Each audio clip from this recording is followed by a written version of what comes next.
Amados irmãos, então abramos nossas Bíblias no Evangelho de Marcos, capítulo 6. Vamos ler a partir do verso 45 até o verso 56. Marcos, capítulo 6, verso 45. Logo a seguir, compeliu Jesus os seus discípulos a embarcar e passar adiante para o outro lado, a Betsaida, enquanto ele despedia a multidão. E tendo-os despedido, subiu ao monte para orar. Ao cair da tarde, estava o barco no meio do mar e ele sozinho em terra. E vendo-os em dificuldade a remar, porque o vento lhes era contrário, por volta da 4ª vigília da noite, veio ter com eles, andando por sobre o mar, e queria tomar-lhes a dianteira. Eles, porém, vendo-o andar sobre o mar, pensaram tratar-se de um fantasma e gritaram, pois todos ficaram aterrados à vista dele. Mas logo lhes falou e disse, tende bom ânimo, sou eu, não temais. E subiu para o barco para estar com eles, e o vento cessou. Ficaram entre si atônitos, porque não haviam compreendido o milagre dos pães. Antes, o seu coração estava endurecido. Estando já no outro lado, chegaram à terra em Genezaré, onde aportaram. Saindo eles do barco, logo o povo reconheceu Jesus. E percorrendo toda aquela região, traziam em leitos os enfermos para onde ouviam que ele estava. Onde quer que ele entrasse, nas aldeias, cidades ou campos, punham os enfermos nas praças, rogando-lhe que os deixasse tocar, ao menos na orla da sua veste. E quantos a tocavam, saíam curados. Amém. Vamos orar ao Senhor. Amado Pai Celestial, quanto gozo há em nossos corações por podermos nessa linda manhã nos reunirmos aos pés do Teu amado Filho, nosso bendito Senhor. Suplicamos-te, Senhor, que na simplicidade desse reunir, que a Tua santa presença permeie nosso ambiente e que possamos ser permitidos, por Tua graça, tocarmos, ainda que seja nas orlas de Tuas vestes. Assim confiamos ao Senhor a Tua santa palavra lida. Toma nas Tuas mãos e fala aos nossos corações. Carecemos de Tua palavra mais do que do pão. Por isso alimenta-nos, Senhor. Assim te pedimos, confiados na suficiência do ministério do Espírito Santo. No nome precioso do Senhor Jesus é que oramos. Amém. Meus queridos irmãos, creio que essa passagem que lemos de alguma forma, ela será uma introdução para o que iremos compartilhar hoje à noite. Embora a sequência da carga que temos tido a ser compartilhada nas reuniões no hotel, elas seguirão a sequência que será feita ali. E essa reunião, digamos, é uma reunião, de certa forma, extra. Mas o tema que compartilharemos aqui, sem dúvida, servirá de base para o que iremos prosseguir na noite. Então vamos observar com atenção o texto que lemos. Primeiro, o contexto maior, ou geral. Então vá acompanhando na sua Bíblia para você ter uma ideia mais ampla. Nós temos, na verdade, 3 cenas nesse contexto que se completam. A primeira cena é a multiplicação dos pães. Você pode ver aí que imediatamente antes desse relato é a cena que você tem, a multiplicação dos pães. Primeira cena. A segunda cena é o Senhor andando por sobre o mar e encontrando seus discípulos. Uma segunda cena. E temos uma terceira cena, quando então eles atingem o outro lado do mar, numa cidade, segundo o relato de outros evangelistas, Betsaida também. Então nós temos duas Betsaidas, primeiro guarde aí, 3 cenas, então. O Senhor deixa Betsaida de um lado do mar e no noroeste do Mar da Galileia e vai para o nordeste do Mar da Galileia, na mesma linha de travessia, na parte mais superior desse Mar da Galileia, que na verdade é um lago de água doce. Todas as águas do Mar da Galileia são resultado das nascentes do Jordão, então não há nada de água salgada ali, é um lago. Aliás, Lucas, na sua precisão evangelística, é o único que chama o Mar da Galileia de Lago de Genezaré, exatamente por ser um lago de água doce. Então eles fizeram uma travessia no extremo norte desse lago, que tem mais ou menos, também nos ajudaria aqui no contexto, 11 quilômetros de norte a sul. Imagine mais ou menos aí uma elipse, embora não seja regular, claro. 11 quilômetros de norte a sul e mais ou menos o dobro, 22 quilômetros, 23 quilômetros de leste a oeste. Então, 11 quilômetros, ou perdão, o contrário, 22 quilômetros norte a sul, 22 quilômetros mais comprido, e 11 quilômetros, mais ou menos, leste a oeste. Eles fizeram a travessia no extremo norte, de noroeste para nordeste. Só que é interessante aí, eles foram de Betsaida para Betsaida, porque há 2 Betsaidas, cada uma de um lado do Jordão. O que significa Betsaida? Betsaida, casa dos peixes. Quando o Senhor multiplicou os pães de um lado do Jordão, o lado então noroeste, e fez a travessia para o outro lado, ele está saindo com seus discípulos da casa dos peixes para a casa dos peixes. Então é interessante que nesse contexto, essa ênfase que é dada à multiplicação dos pães, com toda a explicação que se segue, que não está no Evangelho de Marcos, nem de Mateus, está no Evangelho de João. Depois do Senhor multiplicar os pães, ele faz um longo discurso sobre o pão da vida. Então, para entrarmos no texto, e é o que faremos, colhemos lições para o nosso progresso na jornada cristã. É um texto maravilhoso, cheio de princípios espirituais, que o Senhor nos ajude a recolhê-los nessa manhã, para a nossa ajuda e para o nosso encorajamento. Mas vamos observar primeiro esse grande contexto e vamos ver qual é a relação, então, porque isso está descrito assim. Então vamos lá. A cena da multiplicação dos pães tem como ênfase a cruz. Deixa eu dizer algo antes de prosseguir. Há 3 grandes temas que dominam a revelação do Espírito de Deus no Novo Testamento. Então estamos falando de Mateus a Apocalipse. Todos os livros, todos os 27 livros. Guarde isso, te ajuda no seu estudo e na sua meditação. 3 grandes temas. O primeiro tema, a cruz. Não podia ser diferente, não é? A cruz é o primeiro grande tema dos 27 livros do Novo Testamento. Segundo grande tema, a igreja. A igreja, consequência da cruz, do trabalho da cruz. Terceiro grande tema, o reino. A cruz, a igreja e o reino. Esses 3 temas dominam o Novo Testamento. Agora preste atenção. O que é que nós temos nessas 3 cenas que agrupamos aí, nesse contexto? A ênfase da cena da multiplicação dos pães é a cruz. Por quê? Nosso Senhor toma um pão que tipifica Ele mesmo, já que na sequência Ele faz o discurso sobre o pão da vida. E dizendo, eu sou o verdadeiro pão que desceu do céu. Aliás, nesse discurso que só é relatado por João, ele usa 3 expressões para o pão. Vamos ter muito tempo para isso, mas fica aí para você pensar. Ele diz pão do céu, ele diz pão de Deus e ele diz pão da vida.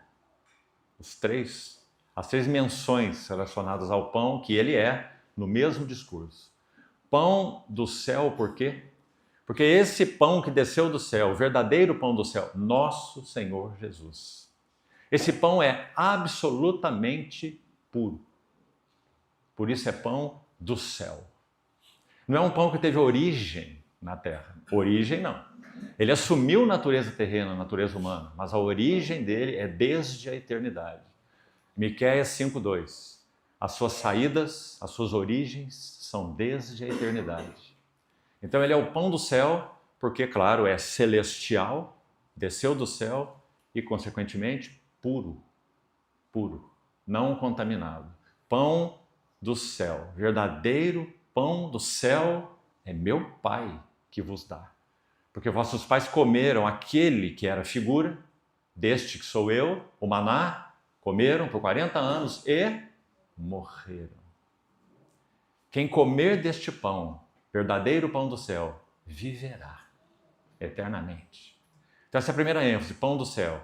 Mas o Senhor também usa a expressão pão de Deus.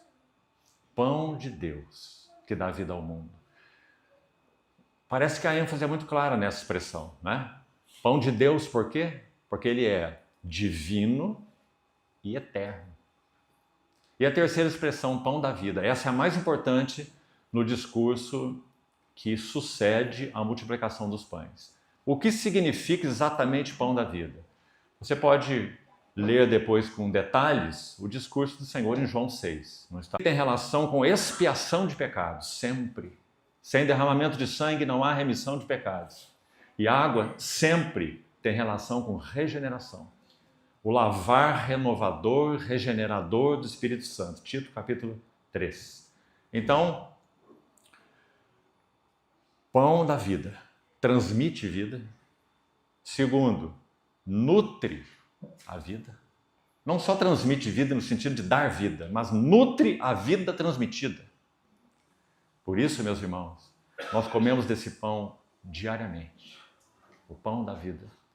Esse pão que nos transmitiu vida é o mesmo que nutre as nossas vidas. Quem de mim se alimenta, por mim viverá. Não é maravilhoso? Mas tem mais um elemento nesse pão da vida. Transmite vida, então. Nutre vida. Terceiro, sustenta a vida. Esse é o pão da vida. Então, quando nosso Senhor conclui essa multiplicação dos pães, vamos lembrar, a ênfase é a cruz, não perca isso.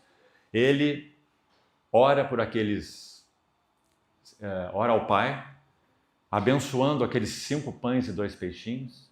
E é dito então que ele entrega aos discípulos aquele pão e eles repartem entre os 5.000 homens, além de mulheres e crianças. É o único milagre em que os discípulos são colocados para participar. Não é uma ênfase aleatória. Você vai entender mais tarde por quê. É o único, repetindo, que eles são chamados para participar. Tudo mais o Senhor fez sozinho. Toca um leproso, toca um cego, cura um paralítico, sempre só. E os seus discípulos observando. Mas agora os seus discípulos são chamados para participarem. Qual é a ênfase? O Senhor quis deixar claro a eles o seguinte: vocês são e serão meus cooperadores. No meu trabalho único, celestial, divino, eterno, mas eu escolhi vocês. Não fostes vós, foi o que ele disse para esse grupo de 12 presentes, né? Vamos excluir o Judas que estava ali, mas nesse momento Judas estava ali, né? Vocês foram escolhidos e vocês são meus cooperadores. Então o Senhor coloca esses pães para eles, distribuir, repartir entre todos, e essa é a ênfase do primeiro milagre. Cruz, pão partido, pão distribuído. Qual é a ênfase do milagre da travessia do mar, quando o Senhor anda sobre as águas? A ênfase é a igreja. O segundo grande tema do Novo Testamento. Se o primeiro, que domina todas as páginas do Novo Testamento, é a cruz, o segundo é a igreja. Agora, o que nós temos nessa cena que vamos meditar nela? Nós temos os discípulos no barco. Ora, meus irmãos, claro que os discípulos são uma representação do que a igreja é. A igreja está no barco. E nosso Senhor está no monte sozinho. Segunda cena, a ênfase é a igreja. A terceira cena, chegaram ao outro lado do mar. E o que nós lemos aí? O Senhor Jesus, após essa travessia, chegando a Betsaida do outro lado, ele ia às aldeias, às cidades, aos campos, são as expressões que você tem aí, e era trazido a ele todos os enfermos, e neste texto específico, não foi assim todas as vezes, ele curava a todos. E nós temos aquela linda expressão, as pessoas que traziam os enfermos de diversas formas, essas pessoas que os traziam, elas rogavam ao Senhor que permitisse que esses que estavam ali, quem sabe num leito, numa maca, no chão, como foram trazidos, eles pudessem levantar seus braços, pelo menos, e tocar, ainda que seja na parte de baixo, nas orlas das suas vestes. E é dito que todos os que assim faziam eram curados. Irmãos, essa é uma antecipação do que significa e significará a manifestação do reino dos céus na vinda gloriosa do nosso Senhor Jesus. Então nós temos a cruz, a igreja e o reino. Os três temas, juntos, nessa cena maravilhosa. O que mais teríamos a dizer? Quando nosso Senhor conclui esse milagre extraordinário, o texto de Marcos, vamos a ele agora, inicia assim, verso 45. Logo a seguir, está vendo? Para estabelecer essa continuidade entre as cenas. Então o Espírito de Deus, propositalmente, ele fez isso, ele uniu as cenas. Então não podemos ver a multiplicação dos pães, independentemente da cena dos discípulos no barco e do Senhor indo ao encontro deles. E nem podemos ver essa cena do Senhor andando sobre as águas e cuidando dos seus discípulos naquela tempestade tremenda, independentemente do resultado de tudo isso. Então, o resultado do progresso da igreja com o Senhor e da intercessão do Senhor pela igreja, qual será o resultado disso? O que é que nós aguardamos, meus irmãos amados? Mais bem-estar? Que o dia de amanhã seja melhor que hoje? E até coisas mais significativas do que isso. Aguardamos que nossa vida progrida com o Senhor? Sim, aguardamos. Que tenhamos mais dele amanhã? Sim, aguardamos. Mas e aí? O que está mais na frente? Um túmulo? Um túmulo? Então a cena final, a terceira cena, essa manifestação tão maravilhosa da glória daquele que é o mesmo, que multiplicou os pães, que cuidou dos discípulos e que agora então traz restauração plena a todos os que foram trazidos até ele. Meus irmãos, na gloriosa parousia para a igreja, epifaneia para o mundo. Parousia, presença. Isso é para a igreja. Epifaneia, manifestação da glória do nosso Senhor Jesus na sua segunda vinda, ela não trará resultados apenas para a igreja. Para a igreja será algo simplesmente maravilhoso. Nossas bodas, mas e para o mundo? Toda a criação geme e suporta angústias até agora. E o que ela aguarda? A manifestação da glória dos filhos de Deus. E é isso que nós estamos aguardando. Por isso, o nosso Maranata não é um palavreado vazio. Nosso Maranata tem significado. Ora, vem, Senhor Jesus. Então, nós temos essas três cenas aí, maravilhosas. Agora, quando vamos, então, à segunda delas, que vai ser a nossa ênfase para hoje, a nossa meditação, verso 45 diz assim, logo a seguir. Primeira palavra importante, compeliu. Compeliu, meus irmãos, é empurrou para algo. Compeliu é constrangiu a fazer algo. Impelir. Foi isso que o Senhor fez. Porque o Senhor tinha uma lição indispensável, por um lado, e extraordinária por outro, para dar a eles. Bom, se na primeira cena da multiplicação já ficou claro que o Senhor os chamou não apenas para estar com eles, essa é uma ênfase bonita em Marcos. Você vai ver de novo aqui nessa passagem, se já não percebeu. Lá no capítulo 3 de Marcos, versos 13 e 14, de Marcos 3, 13 e 14, você vai ver qual foi o propósito do Senhor ter chamado seus discípulos. Diz assim, ele subiu ao monte para orar, passou toda aquela noite orando, e então ele escolheu e chamou os que ele mesmo quis. Assim Marcos vai dizer. Ele chamou, ele escolheu os que ele mesmo quis, segundo o discernimento que ele teve em toda aquela noite de oração. Porque assim era o nosso Senhor. Ele não tinha um conhecimento mágico. Ele buscava o seu Pai em oração. Minha comida consiste em fazer a vontade daquele que me enviou e realizar a sua obra.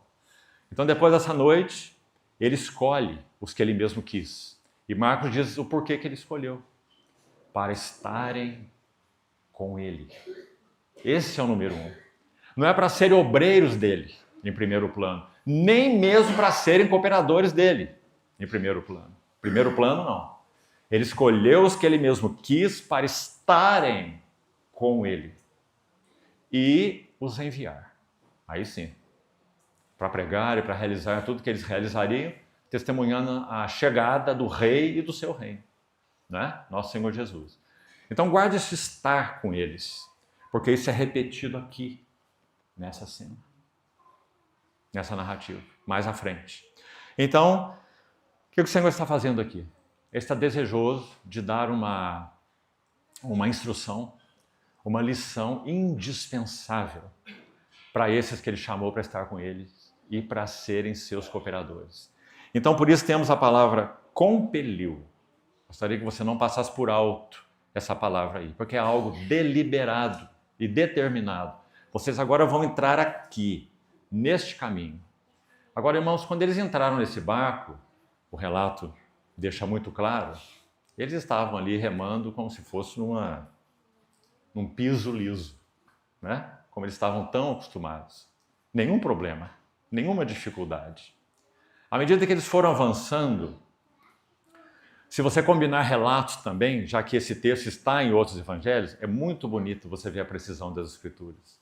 Um dos evangelistas disse assim, eles haviam remado 20 ou 30 estádios. Cada estádio tem 200 metros, faça a conta. Remaram entre 5 ou 6 quilômetros, certo?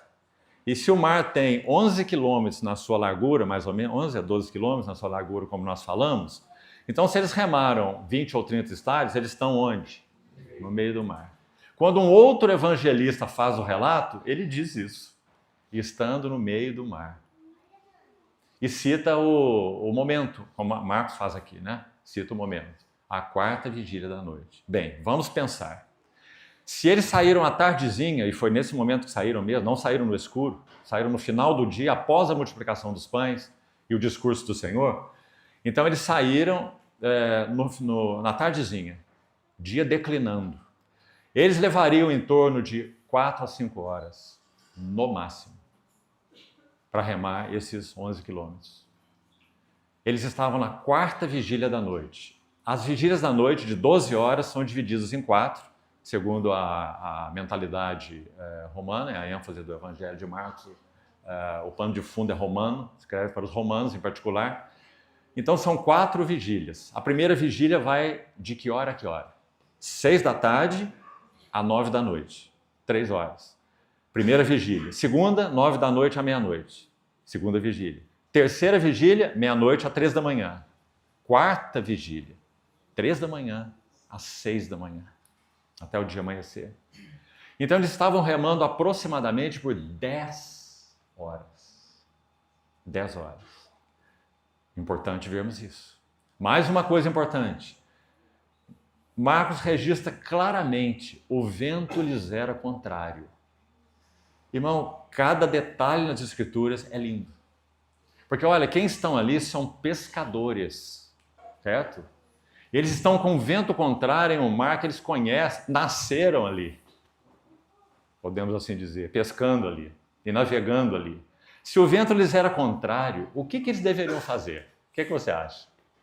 Virar o barco e voltar para onde vieram. E quem sabe dizer para o Senhor, Senhor, o Senhor nos compeliu a passar para o outro lado, mas não deu certo, a coisa ficou feia. E nós tivemos que virar o barco, pegar o vento a favor, voltar para a praia e esperar o tempo melhorar. É o óbvio, meus irmãos. Mas eles não fizeram isso. E isso é muito interessante. Me parece que o único motivo pelo qual não tenham feito isso é que o Senhor os impeliu a passar para o outro lado. De alguma maneira, eles tinham isso dentro de si. Nosso mestre nos disse: passem para o outro lado. Irmãos amados, quanto mais a nossa jornada, já que esse barco, esses discípulos, como já falamos, claramente é uma figura da igreja, cruz, igreja e o reino. Já explicamos. Quanto mais a nossa jornada com o Senhor, baseado em sua palavra, passem para o outro lado. Qual é o propósito, o alvo de nossa jornada cristã? Qual é? Ele e a manifestação do rei do seu reino. Esse é o alvo. Então, como o Senhor deu essa palavra, na medida que eles prosseguiram e tudo lhes era ao contrário, vento, ondas, né, o mar, eles não voltaram atrás. Meus irmãos, à medida que nós prosseguirmos na nossa carreira cristã, na nossa jornada com o Senhor, o vento contrário irá soprar mais forte e não mais fraco. Meus irmãos, a tendência será sempre deixar de remar e seguir o vento a favor.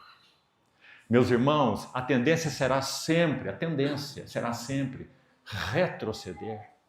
Hebreus capítulo 10. O justo viverá da fé. Fé no quê? Fé na fé? Fé é pensamento positivo? Nós somos chamados para ter fé na nossa fé. Qual é o objeto da nossa fé? É o nosso Senhor Jesus.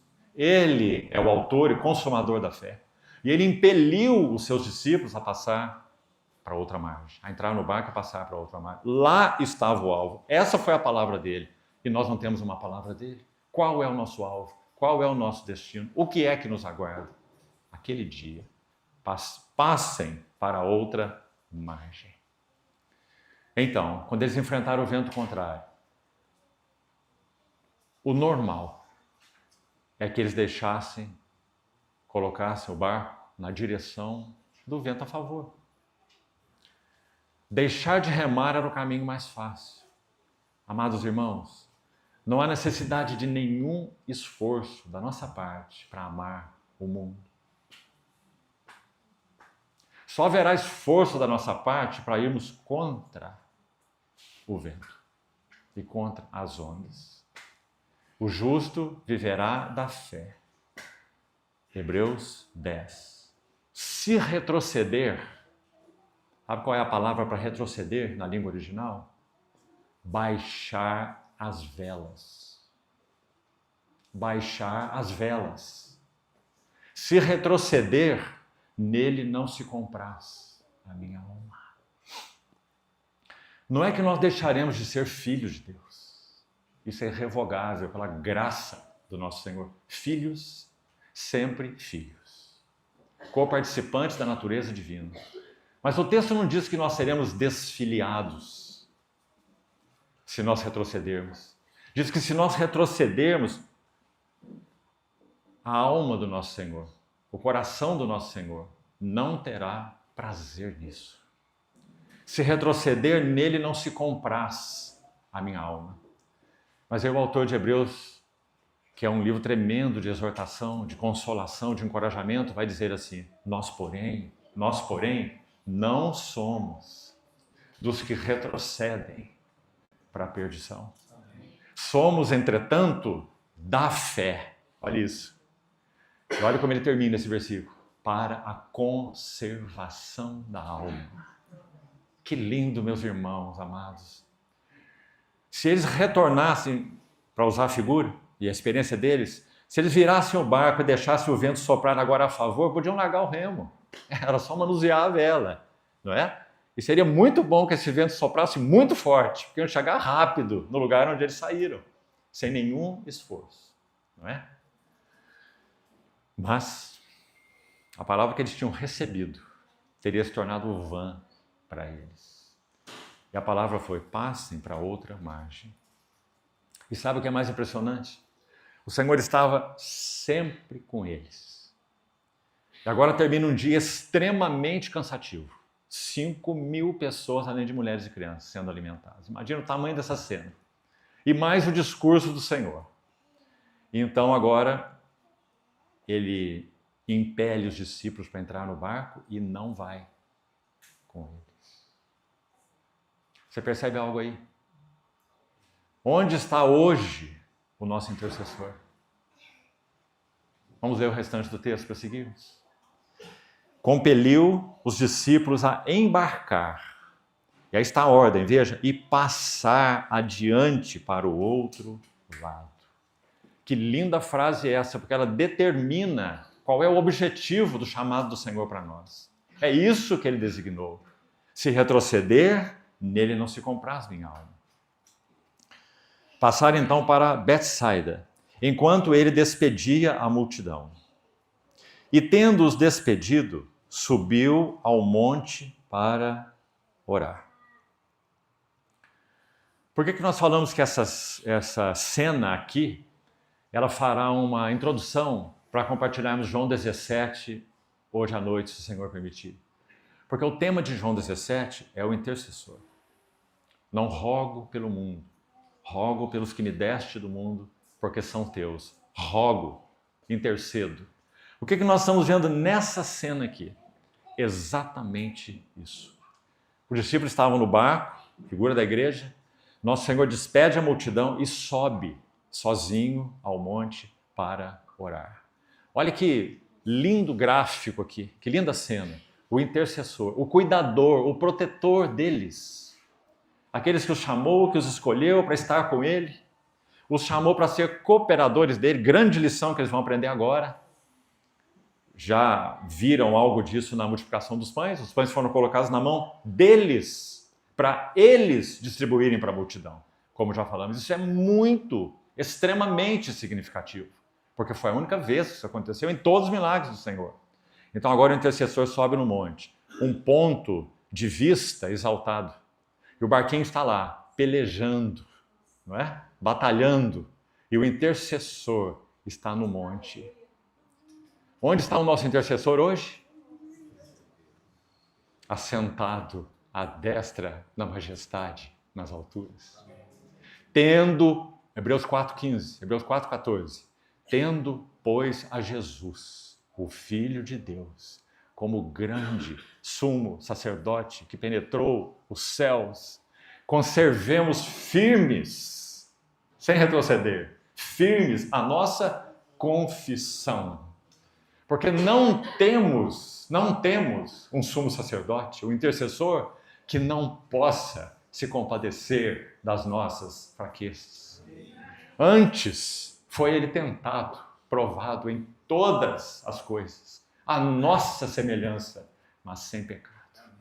Por isso, porque ele está no monte e nós no mar, acheguemo-nos confiadamente junto ao trono da graça, para recebermos misericórdia e acharmos graça.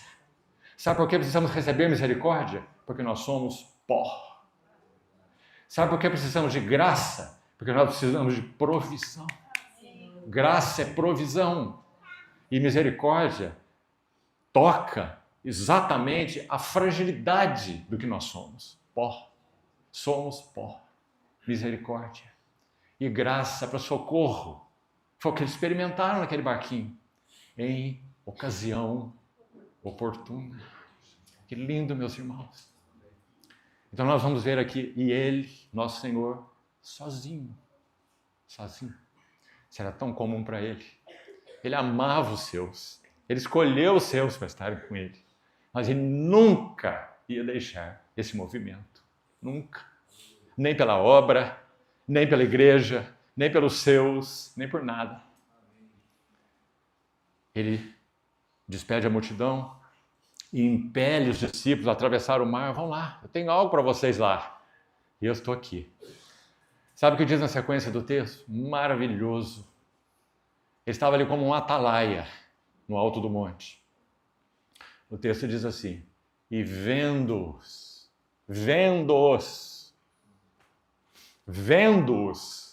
em dificuldade a remar.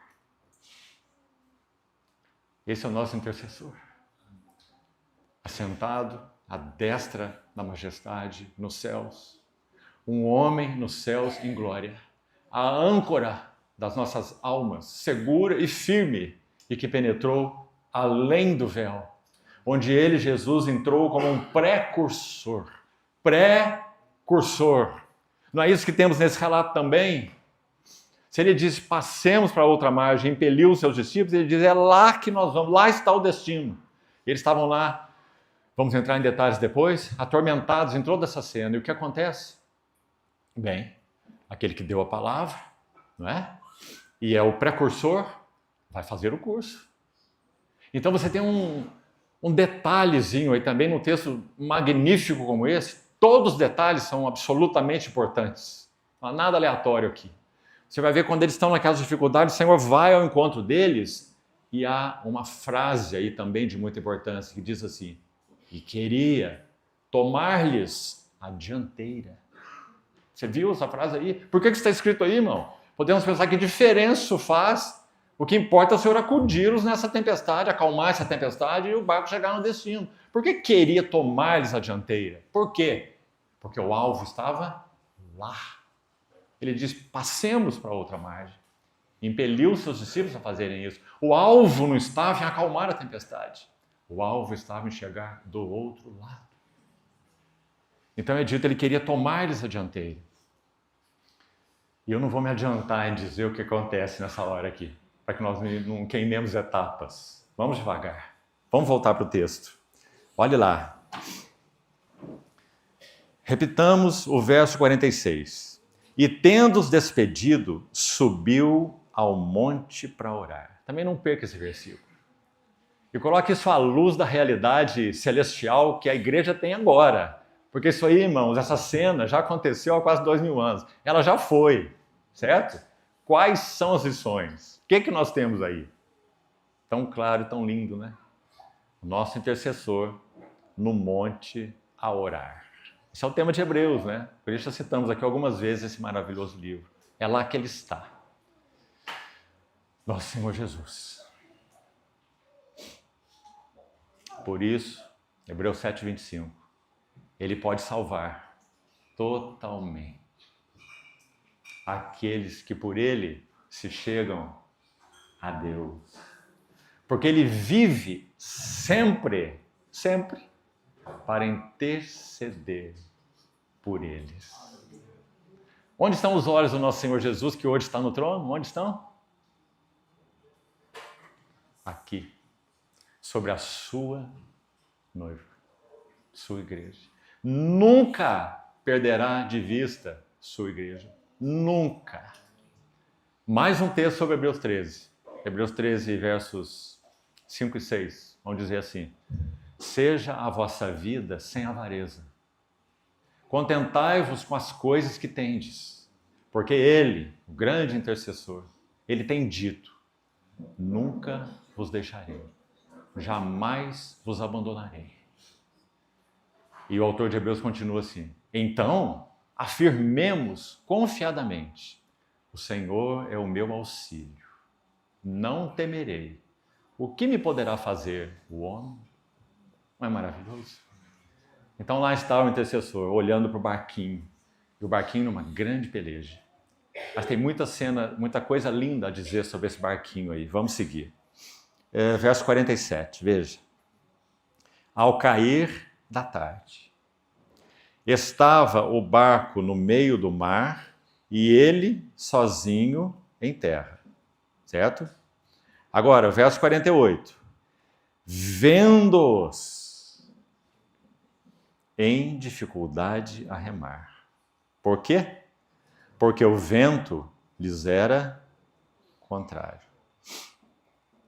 Um outro evangelista, Mateus, capítulo 14, que também narra essa cena, diz assim: eles estavam açoitados. É interessante essa palavra de Mateus. Açoitados, chicoteados pelas ondas. Me lembro de uma irmã que fez uma visita nesse Mar da Galileia. É muito impressionante mesmo. Os que já estiveram lá viram como é.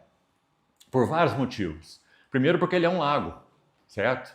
E não dá para imaginar uma tempestade dessa magnitude num lago. O que você acha? Naturalmente falando. E sabe que algumas pessoas, os críticos, já questionaram esse texto por causa disso? e vai lá, examina a topografia, e diz, não, mas isso aqui tem alguma coisa equivocada aqui. Uma tempestade dessa magnitude, ondas encapeladas a ponto de destruir um barco de pesca num lago de 11 por 22, tem alguma coisa errada nisso aqui.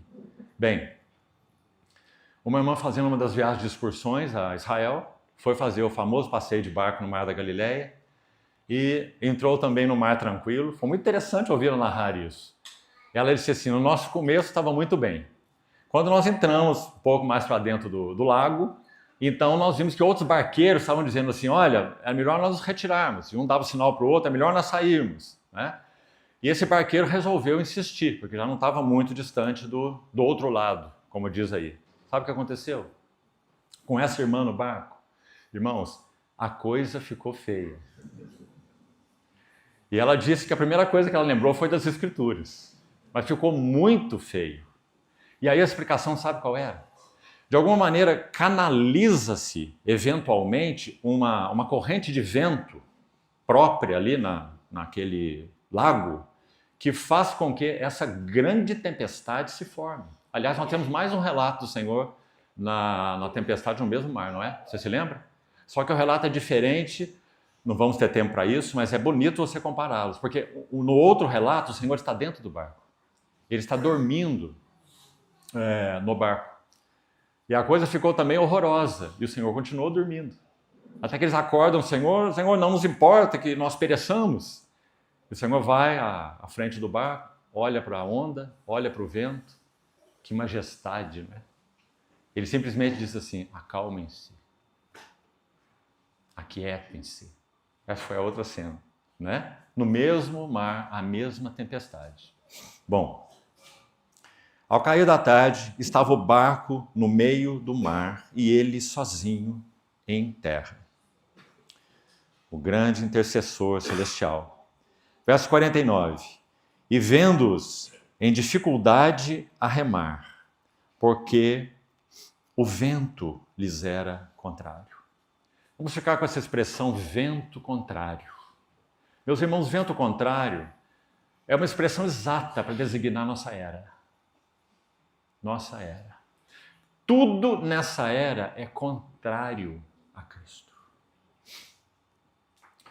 Cuidado, ninguém vos venha enredar com a sua filosofia e vãs sutilezas, conforme os rudimentos do mundo, e não segundo Cristo. Porque nele habita corporalmente toda a plenitude da divindade.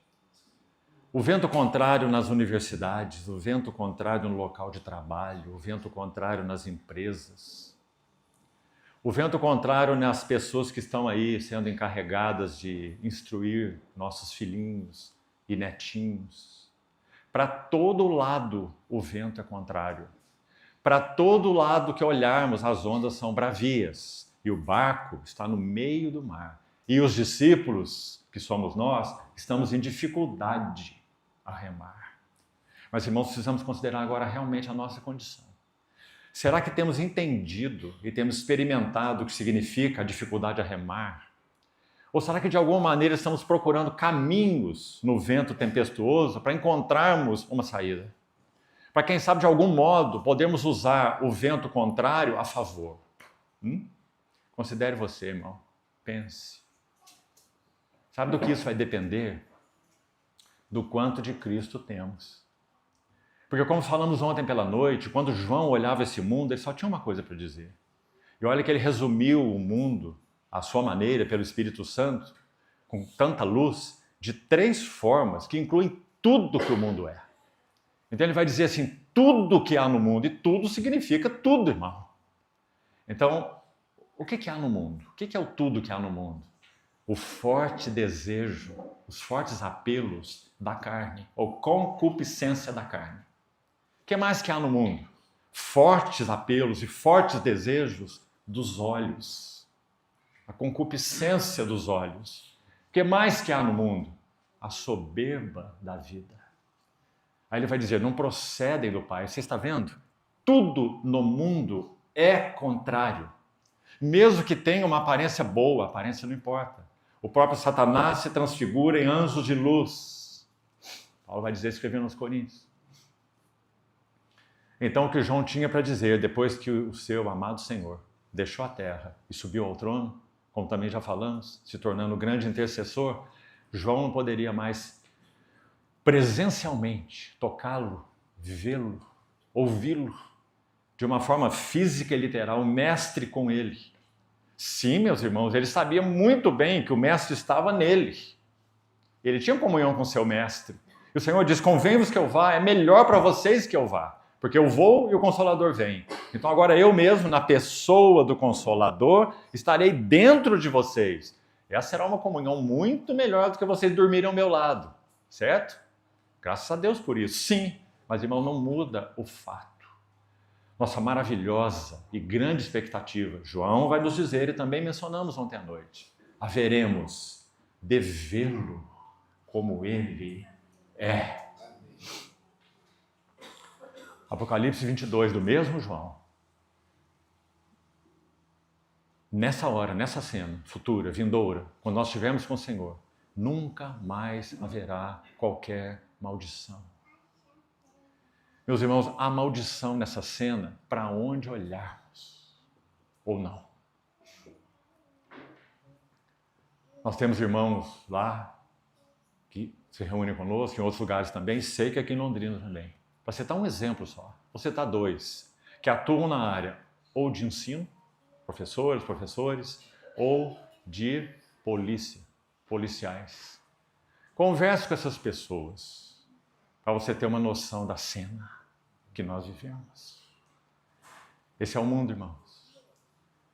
Por isso João diz, não ameis o mundo. Nunca mais haverá qualquer maldição, retornando a Apocalipse 22. Nela estará o trono de Deus e do Cordeiro. Não é isso que nós aguardamos? Pergunta, irmãos, o trono de Deus e do Cordeiro está aqui entre nós hoje? Está aqui nessa terra? Não. Tudo que nós vemos é uma cena de maldição. É isso que é. Mas nunca mais haverá qualquer maldição. Porque ali estará o trono de Deus e do Cordeiro. Mas tem mais. Os seus servos o servirão. Mais ainda, contemplarão a sua face. E nas suas frontes estará escrito o nome dele. Não haverá necessidade da luz, nem do sol, nem da lua, para lhe darem claridade, porque a glória de Deus a iluminou. E o Cordeiro é a sua lâmpada. Oh, meus irmãos. Toda essa cena diz respeito a ele, né? Ele, seu trono e sua glória. Agora, quando nós olhamos o resultado disso para nós, que palavras temos, né? Sem maldição. No capítulo 21 de Apocalipse, se você voltar um capítulo para trás, sabe o que diz lá? Não haverá mais pranto. Por que nós choramos? Não haverá mais luto, separação, dor, rasgos emocionais. Não haverá mais morte, luto, porque as primeiras coisas passaram. Certa vez um irmão compartilhando sobre aqueles que partiram, muito interessante o que ele disse. Ele disse assim, se aqueles que pertenciam ao Senhor, que nos eram chegados, nossos queridos, e partiram para o Senhor, se eles pudessem nos ver, eles poderiam dizer, eles certamente diriam assim para nós, vocês estão aí num estado tão desesperador, vocês não têm ideia do que significa estar com Cristo. Paulo tinha, e por isso dizia, eu prefiro partir e estar com Cristo, o que é incomparavelmente melhor. E aí, meus irmãos, já que eu abri esse parêntese, deixa eu seguir um pouquinho aqui bem rápido. Isso é Filipenses 1. Paulo estava num grande conflito. Me perdoem dizer, porque eu também estou me examinando, irmão. Sempre estou me examinando. Nós precisamos avaliar se nós entendemos esse conflito e se o vivemos. Porque ele é extraordinário. Mas é compreendido por poucos de nós, infelizmente, na nossa experiência espiritual. Sabe qual é o conflito? Nas palavras de Filipenses 1, Paulo vai dizer assim: eu de um lado e de outro lado estou constrangido, dos dois lados. Um lado é, eu prefiro partir, estar com ele, vê-lo, estar no gozo dele, no descanso dele. Não vou estar dormindo, esqueça isso, irmão. Nenhum santo que parte para o Senhor está dormindo. Todos que partem para o Senhor estão com Cristo. E estão em uma condição incomparavelmente melhor do que a que vivem aqui. Para mim, o viver é Cristo e o morrer é lucro. A palavra lucro significa um avanço em relação a uma posição anterior. Senão não é lucro. Certo? Então, se partirmos dessa terra para o Senhor não significasse avanço, Paulo não poderia usar a palavra lucro, porque não seria lucro. Seria espera, expectativa. Estou dormindo, estou aqui em estado de latência. Não é isso. Não é isso. Então esse é o lado que constrangia Paulo. Partir, estar com Cristo, o que me é lucro, o que me é incomparavelmente melhor. Aí ele vai dizer, mas, olha o outro lado, por vossa causa. Eu sei que eu ainda permanecerei na carne, ele diz, nesse corpo. Agora, olha o que ele diz para completar esse versículo. Para o vosso progresso e gozo da fé.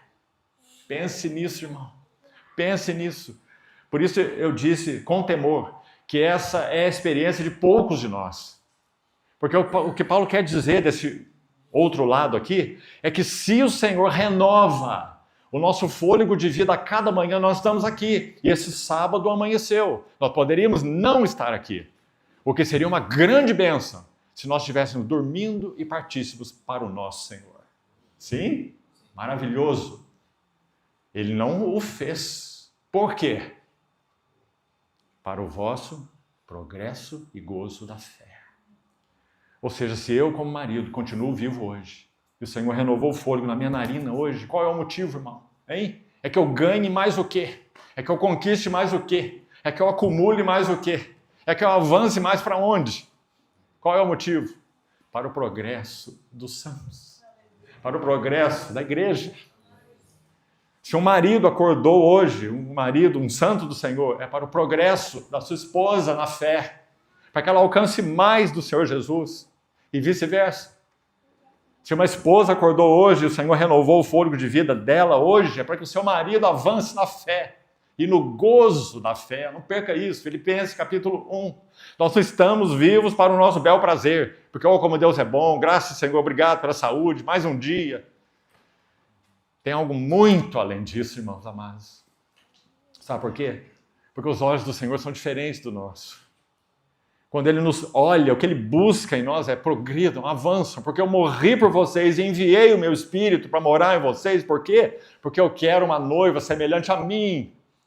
E você é responsável por sua esposa, você é responsável pelo seu marido, você é responsável pelos seus filhinhos, e você é responsável por uma esfera maior também, minha igreja, meu corpo. Você é um servo para o vosso progresso e gozo da fé. Para isso nós existimos, para isso nós respiramos cada manhã. Não perca isso, irmão. Senão sua vida vai ficar inútil, mesmo sendo um servo do Senhor, vazia, correndo atrás do vento e procurando ter dias melhores. Enquanto que está aí, são dias piores, e cada vez piores, até que o Senhor venha. É assim. O mistério da iniquidade já opera, e aguarda somente que seja retirado aquele que o detém. Não perca isso de vista, irmão. Então, voltemos ao texto. Vendo-os em dificuldade a remar. Temos mais uma pergunta aqui. Se a dificuldade começou mais cedo, como vimos aí, né? Entraram, tudo bem. Começaram a navegar, já veio o problema. E vão tentando avançar, e chegam no meio do mar, só piora a situação, não retrocedem. Importante isso, né? Como já explicamos, não retrocedem. E ficam lá naquela luta terrível, mais ou menos 10 a 12 horas remando e não atinge o destino, esgotados, cansados. Não é o tema de Hebreus, irmão? Não é isso que acontecia com os cristãos hebreus? Restabelecei as vossas mãos descaídas e os vossos joelhos tremulantes. Você vê? cansados, fatigados da luta. Restabelecei mãos descaídas e joelhos trôpegos, e fazei caminhos retos para os vossos pés, para que se não extravie o que é manco, antes seja curado. Não é? Então lá está o Senhor vendo-os. Então a pergunta que temos aí imediata, por que o Senhor não interveio antes? Por que o Senhor não interveio antes? Quem sabe quantas vezes você já fez essa pergunta na sua vida? Ah, se o Senhor tivesse intervindo antes, isso não teria acontecido, não é? Então aí está, irmão. Por que ele não interveio antes? Nós temos duas respostas. A primeira, porque ele está de olho no barco, vendo-os em dificuldade. Primeira razão. Ele está vendo, ele é quem administra. Segunda questão, ele sabe o tempo e o modo. Ele sabe. E ele designa tribulações e aflições. Paulo, quando fala sobre elas, meus amados irmãos, em 2 Coríntios capítulo 1, também é tão lindo. Por causa, digamos, desse título, que pelo Espírito é dado a Deus, logo na abertura de 2 Coríntios capítulo 1, verso 3. Bendito, bendito, o Deus e Pai do nosso Senhor Jesus Cristo, o Pai das misericórdias e o Deus de toda a paraclesis, que falamos ontem, o Deus de toda consolação. Está vendo? É Ele que está vendo o barco no meio do mar e eles cansados, esgotados e com dificuldade a remar. Por que não interveio antes? Porque Ele conhece o tempo e o modo e as lições a serem administradas. Então vamos seguir. Verso 48. Em dificuldade a remar, o vento lhes era contrário. Vento contrário para fazer concessões. Concessões. Já que falamos sobre isso, vou mencionar apenas uma parte de um texto muito impressionante, está publicado, por isso tem liberdade de fazer isso, mas não vou dizer para os irmãos qual é a origem desse texto, para não expor nada, mas um servo do Senhor, conhecido aqui certamente da maioria de nós, que viveu uma vida servindo ao Senhor fielmente. Ele compartilhou uma palavra com a assembleia na qual ele se reuniu, bastante intensa, quando analisava a jornada daqueles irmãos. Então, quando falamos sobre vento contrário aqui, me lembro de uma das coisas que é dita nesse texto. Ele diz assim, sobre fazer concessões. Ele diz assim, nós vivemos um tempo, nessas décadas em que estamos juntos, ele dizia, em que nós experimentamos conflitos muito marcantes na nossa história. O primeiro deles, agora estou usando as minhas palavras, no texto que ele descreve, mas é exatamente isso que ele disse, nós vivemos entre nós ciúmes ministeriais. Ciúmes ministeriais. Você vê a gravidade disso? E ele vai dizer, e Satanás nos golpeou então aí pela primeira vez. E por causa de ciúmes no serviço, nós tivemos divisão entre nós. E alguns dos irmãos que eram entre nós colunas, irmãos responsáveis, se foram embora. Aí ele vai dizer assim, mas a obra do inimigo ainda não estava completa. Então ele nos golpeou uma segunda vez. E a segunda vez foi devido a ensinos que estavam tendendo a entrar e alguns queriam dar lugar a esses ensinos e outros não. Porque esses que não queriam entendiam que aquilo não conferia exatamente com as Escrituras. Mas havia um grupo que estava desejoso de que esses ensinos entrassem. Segunda divisão. Então um grupo se foi, porque queria absorver esses ensinos que esses irmãos originais entenderam que não estava adequado. Segundo golpe, mais uma divisão. Agora então esse irmão vai dizer assim, escute irmão, isso nos ajuda muito. Depois desses dois golpes, nós estávamos tão fracos, essa foi a palavra dele, fracos como assembleia, golpeados. Estávamos tão fracos que começamos a fazer concessões. Esse foi o termo que ele usou. Concessões. E sabe o que acontece quando costumamos fazer concessões? A genuinidade, o frescor vai sendo perdido. E sabe como ele conclui esse texto? Irmãos, essa palavra é de um ancião que serviu ao Senhor fielmente por décadas, numa mesma assembleia. E quando li esse texto, como eu disse, ele está publicado, você consegue perceber o coração sangrando desse irmão, que era como um pai espiritual para essa assembleia, como Paulo era para os coríntios, por exemplo. Ele dizia assim, depois desses 2 golpes, nós estávamos então tão fracos que começamos a fazer concessão.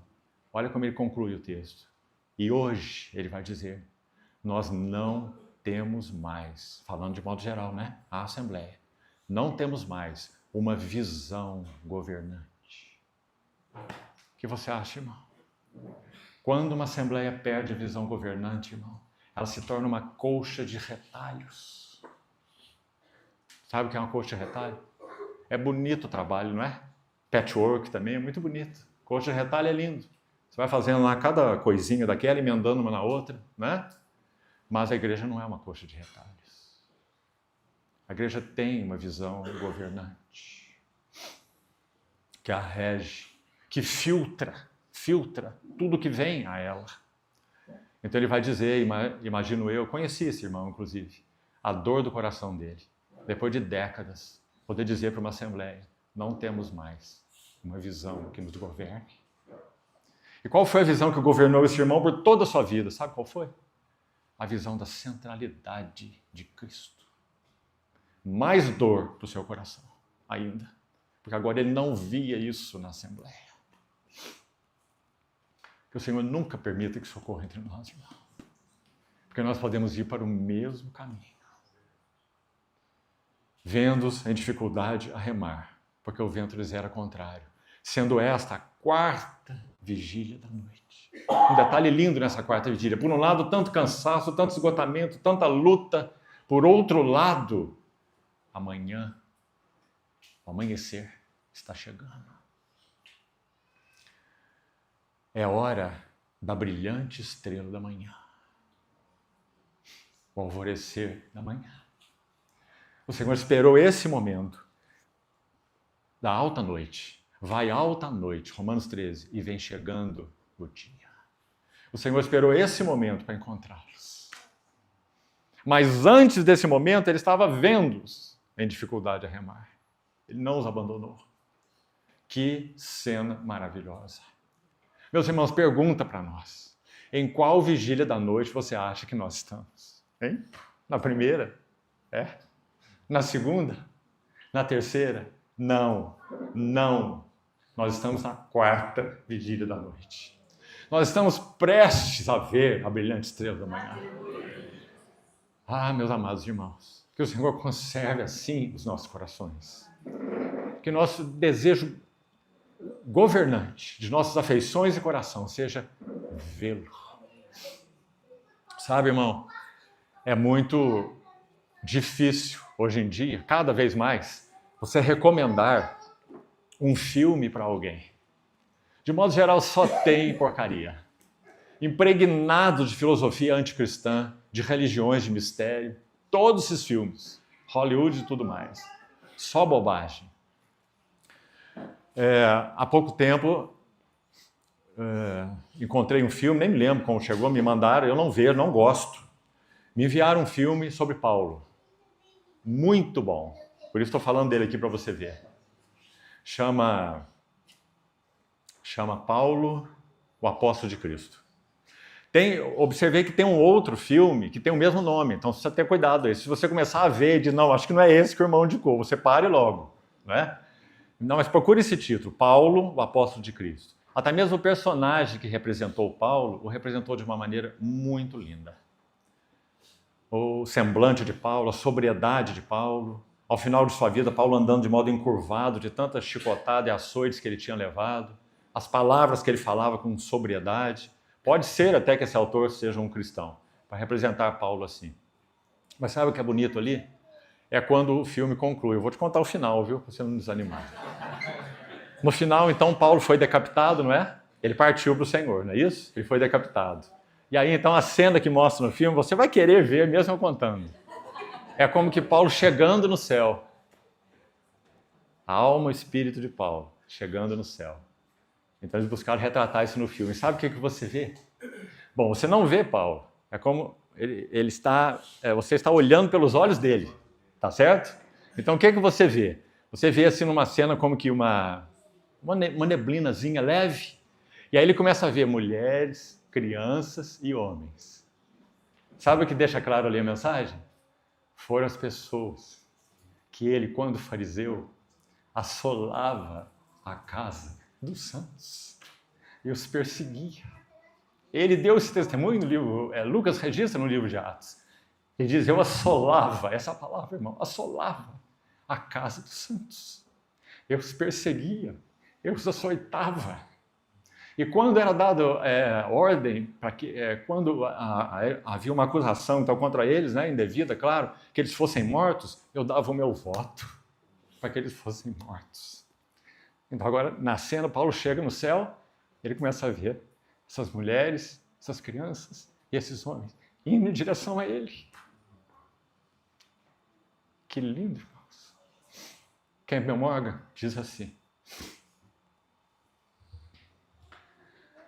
cada um de nós que tivemos um desligamento emocional e afetivo de santos que já partiram para o Senhor, já estão com o Senhor, nós teremos o privilégio de encher de novo nossos braços que ficaram vazios, quando nós de novo estivermos reunidos com eles na presença do Senhor. Mamães que perderam seus filhinhos, quem sabe em aborto, crianças pequenas, terão o privilégio de novo de abraçá-las, numa realidade em que nunca mais haverá morte, nem separação, nem dor, nem doença. Irmãos, essa é a cena que nós aguardamos. Nunca mais entrará nela qualquer coisa contaminada, vai dizer João em Apocalipse. Nós não sabemos o que é isso. Tudo que nós tocamos é contaminado. Tudo. Nós não podemos nem imaginar, meus irmãos, o que isso significa. Não é nem nos nossos melhores sonhos. Aliás, alguns de nós, isso também, pela bondade do Senhor, já aconteceu comigo, sei que com muitos outros já ouvi esse testemunho, nós sonhamos que estamos sendo arrebatados. Acho que alguns aqui já sonharam que estão sendo arrebatados, né? Arrebatados para o Senhor. E olha, irmãos, alguns de nós com um sonho desse tipo, sabe como que acorda? Acorda assim, eu com taquicardia. Né? E com desejo que você saísse daquele leito e subisse, não é? Isso é só um antigozo, pequenino, do que significará esse nosso encontro com o Senhor nos ares. E estaremos para sempre com o Senhor. Por isso Paulo vai dizer, consolai-vos. Sabe por que consolai-vos? Quarta vigília da noite. Vento contrário, dificuldade a remar. Então consolai-vos uns aos outros com essas palavras. Nosso ambiente não é este. Nossos alvos não estão aqui. Nossa cena não é essa. Consolai-vos. Vai alta a noite, vem chegando o dia. Pedro vai dizer, ontem citei o texto de 2 Pedro 1,16, né? Onde ele diz que nós fomos testemunhas oculares da sua majestade. Lembra o texto que citamos? Pela glória excelsa, ele foi enviado a seguinte voz, este é o meu filho amado em quem me compraz. Aí Pedro vai dizer, temos então, tanto mais confirmada a palavra profética, e fazeis bem em atendê-la,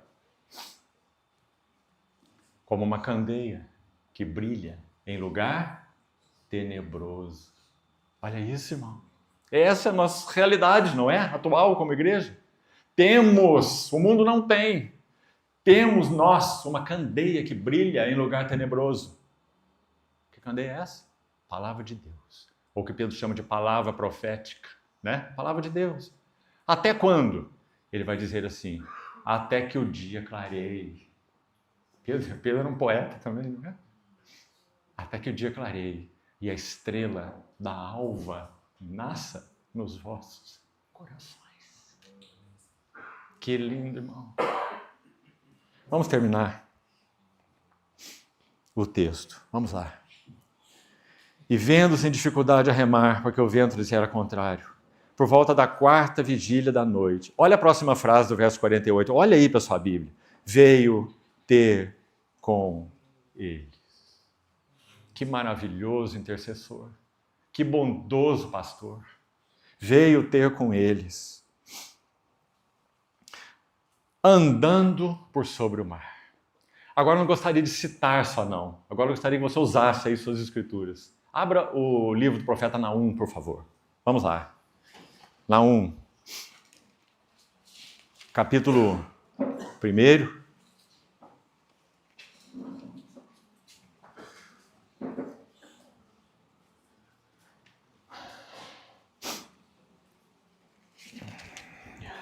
Naum, capítulo 1. Toda vez que a gente cita Naum, a gente ouve um burburinho, né? Porque a pessoa fala, o que é Naum? Onde que está isso na Bíblia? Será que tem na 2, na 3 também? Não, é só Naum. Oséias, Joel, Amós, Obadias, Jonas, Miqueias, Naum. Quem que frequentou a escola dominical aqui? Naum, Abacuque, Sofonias, Ageu, Zacarias, Malaquias. Né? Então vamos lá. Naum, capítulo 1. Olha o que diz o verso 3. Preste atenção aí. Olha que lindo. O Senhor é tardio em irar-se, mas grande em poder, e jamais inocenta o culpado. Preste atenção agora. O Senhor tem o seu caminho na tormenta e na tempestade. E as nuvens são o pó dos seus pés. Não foi isso que aconteceu nessa cena? Na 4ª vigília da noite, essa tempestade horrível, mas o intercessor desce do monte e o Senhor tem o seu caminho, o caminho dele, na tormenta e na tempestade. Graças a Deus. Sim, meus irmãos, de uma maneira ou de outra, todos nós estamos imersos nessa tormenta e nessa tempestade. Estamos, graças a Deus, na 4ª vigília da noite. O intercessor está no trono e os seus olhos estão sobre a igreja. E ele tem, sempre terá, o caminho dele na tormenta e na tempestade. Amém. Vamos manter isso nos nossos corações. Não se esqueça. Mais 2 versos que eu gostaria ainda que você visse na sua Bíblia. Vamos lá. Salmo 104, versos de 1 a 3. Veja esse texto em conexão com essa narrativa de Marcos, que lindo. Salmo 104, versos 1 a 3. Salmo 104, verso 1. Bendize, ó minha alma, Senhor. Senhor, Deus meu, como tu és magnificente, sobrevestido de glória e majestade, coberto de luz como de um manto. Tu estendes o céu como uma cortina. Pões nas águas o vigamento da tua morada. Tomas as nuvens por teu carro. E olha a última frase. E voas nas asas do vento. Foi isso que ele fez, não foi? Nessa cena aí. Encontrando aquele barquinho lá no meio do mar. Bendize a minha alma ao Senhor. Ele é o que voa nas asas do vento. Bom, então quando ele encontra os discípulos ali, tipificando a igreja, ele faz menção de tomar-lhes a dianteira, como já falamos um pouco. O alvo está lá, ele os impeliu para irem lá. É lá que eles vão chegar. É como se ele estivesse dizendo, me sigam. Essa é a ideia do texto aí. Tomar-lhes a dianteira. Mas olha o que acontece. É dito assim, mas eles quando ouviram, eles acharam que estavam vendo um fantasma. Sabe que é uma expressão muito interessante nesse texto? A ideia é uma aparição, de alguma maneira, né? Será, meus irmãos, que quando estamos numa cena de tormento, de tempestade, a aparência do Senhor é como um fantasma? Hein? Ou será que nós o reconhecemos na tormenta e na tempestade? Isso é algo para nós considerarmos também. O que vemos? Vemos fantasmas nas tempestades? Hein? Temos visto fantasmas nas tormentas, são muitos fantasmas que nos atormentam, meus irmãos, inclusive. Fantasma de medo, fantasma de ansiedade, fantasma de preocupação, fantasma de dúvidas. Até mesmo dúvidas sobre o caráter de Deus e a bondade de Deus. Acharam que estavam vendo um fantasma. Mas então sabe o que acontece? A visão deles não mudou. Preste atenção. Esse que foi visto até então como um fantasma, ele é que vai tomar uma atitude. Por quê? Por causa da fraqueza deles. Falamos muito ontem sobre fraquezas, não foi? O Senhor é quem vem. Ele diz 3 frases maravilhosas, que precisam ser escritas aqui com letras de fogo no nosso coração. Pense de novo na situação dos discípulos, não se esqueça. 4ª vigília da noite, cena horrível. Para piorar, vendo um fantasma. Agora essa pessoa vai se aproximando deles e diz assim: tende bom ânimo. Não se deprimam. Não ficam desanimados, desencorajados. Ânimo é isso. Tende bom ânimo. Mas nada mudou. O mar ainda está lá. Mas agora esse que era um fantasma está falando com eles. Essa foi a primeira frase. Linda, irmão. Irmão, antes de colocar o nosso primeiro pé fora da cama, cada manhã que o nosso fôlego for renovado, nós precisamos ouvir isso do nosso Senhor.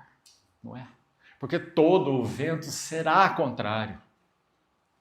Tende bom ânimo. Não se desencoraje. É primeiro. Sabe qual é a segunda? Sou eu. Meus irmãos, sou eu. João é quem mais tem apreço por essa expressão. Ego eimi. Ego eimi. Eu sou. Foi isso que o Senhor falou para os seus discípulos. Mas será que soa no ouvido deles, hein? O que você acha? Ah, irmãos, imediatamente. A mente deles é levada para Êxodo 3. O eu sou, eu sou, eu sou. E, por último, não temais. Se ele é quem é, se ele está no barco, agora, se ele tem o seu caminho na tormenta e na tempestade, se ele voa nas asas do vento, então não temais. Não vos sobreveio tentação ou provação que não fosse humana. 1 Coríntios 10, 13. Mas Deus é fiel e não permitirá que sejais provados além das vossas forças. Juntamente com a provação, isso é na provação, vos proverá livramento, 1 Coríntios 10, 13, não livramento da provação, mas livramento na provação.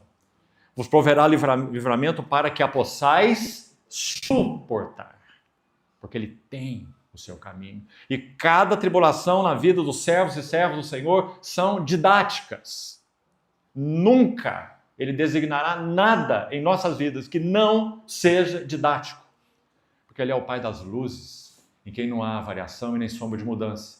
E porque ele é o Pai dos Espíritos, Hebreus 12, que disciplina, para que essa disciplina produza fruto pacífico aos que por ela são exercitados frutos de santidade, ou seja, maior semelhança com Cristo. Isso é santidade na Bíblia. Então, todo o desígnio das tribulações é disciplina para que sejamos participantes da sua santidade. Nas palavras de Paulo, para que mais de Cristo seja formado em nós. E nós fazemos leitura equivocada, irmão. Bem equivocada. Dos distúrbios, das necessidades, das provações, das tribulações, das conturbações. Então aí está a leitura correta. Esse lindo texto é muito encorajador. Vamos concluí-lo. Tem mais um texto, né? Esse vou só citar. Gênesis 3:8. Estou citando pelo seguinte. A Septuaginta, que é a versão grega do Velho Testamento, que originalmente é hebraico, essa versão chama a versão dos 70, ou Septuaginta, ela vai usar essa expressão, andava. O Senhor andava aí sobre as ondas, né? Que você tem aí no texto de Marcos. Sabe qual é a primeira menção dela, essa palavrinha grega aí? Na versão grega do Velho Testamento, que é a Septuaginta, Gênesis 3. Olha que lindo. A mesma palavra. O Senhor andando por sobre a água. Lá na Septuaginta, em Gênesis 3, o que acontece em Gênesis 3? Éden.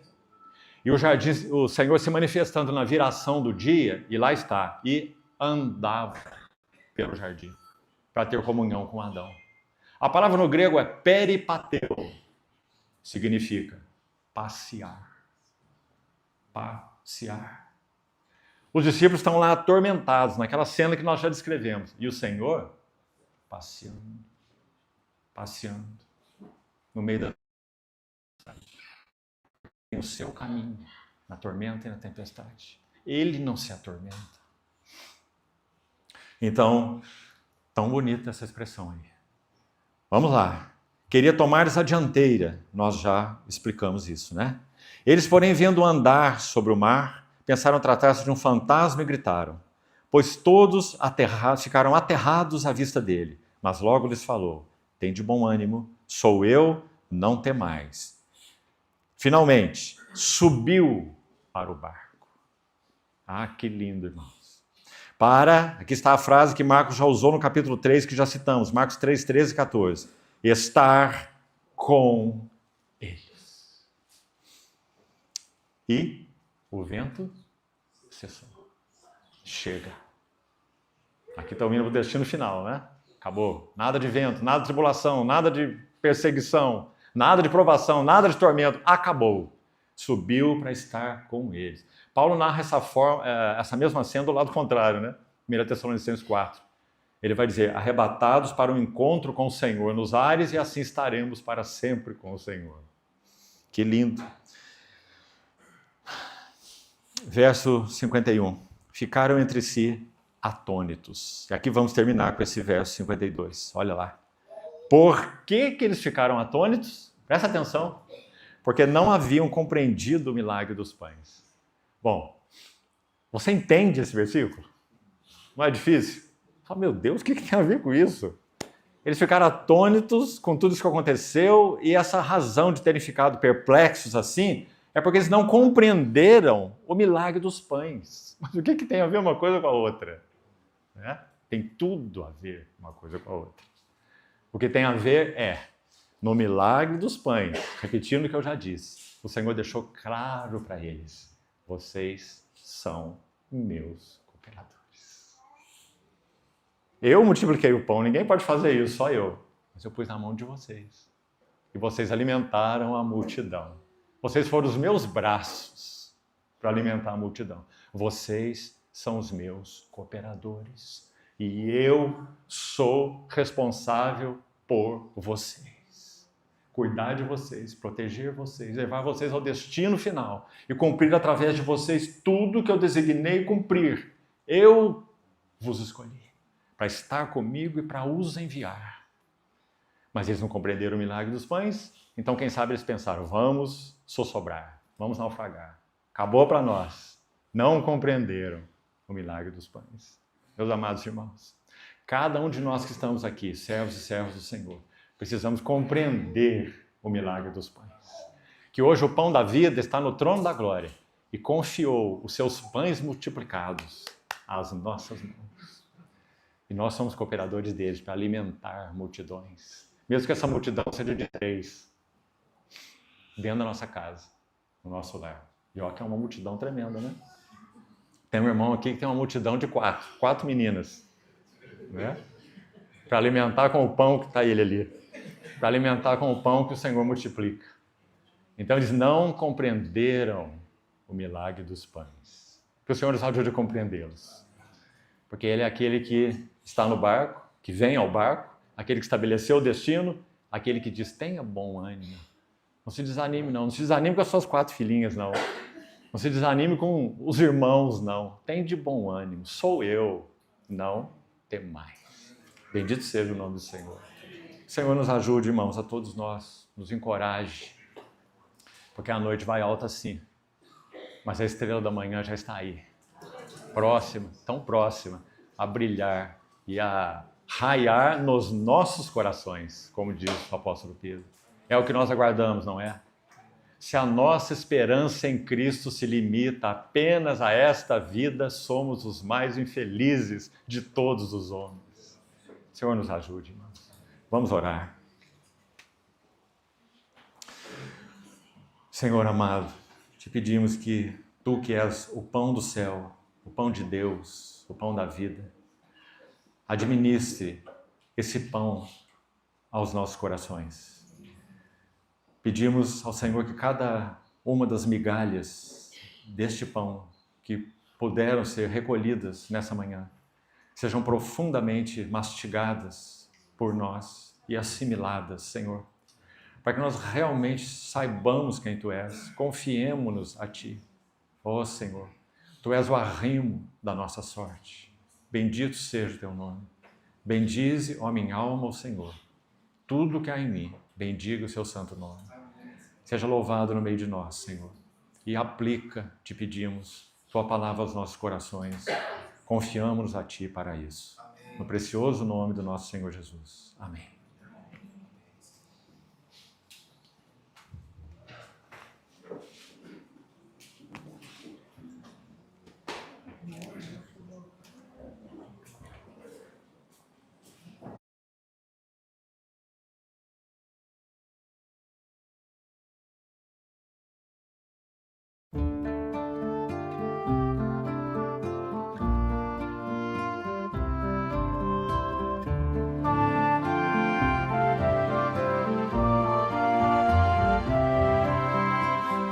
Espero, minha alma, que o Senhor fará. Descansa enquanto vês Ele te transformar. Olha, pois Ele não tardará. Quebrou e disse: vou restaurar. Quebrou e disse: vou restaurar.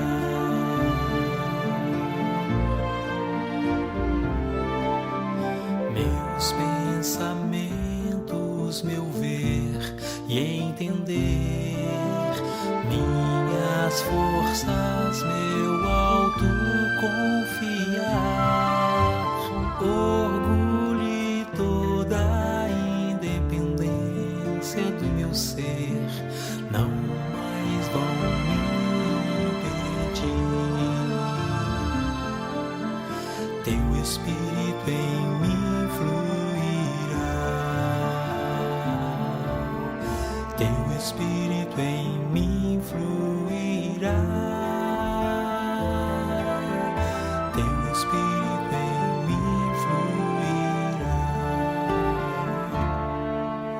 Sem forma ficarei e sei que é bom ficar, mas Deus, não demores, vem me moldar. Dá-me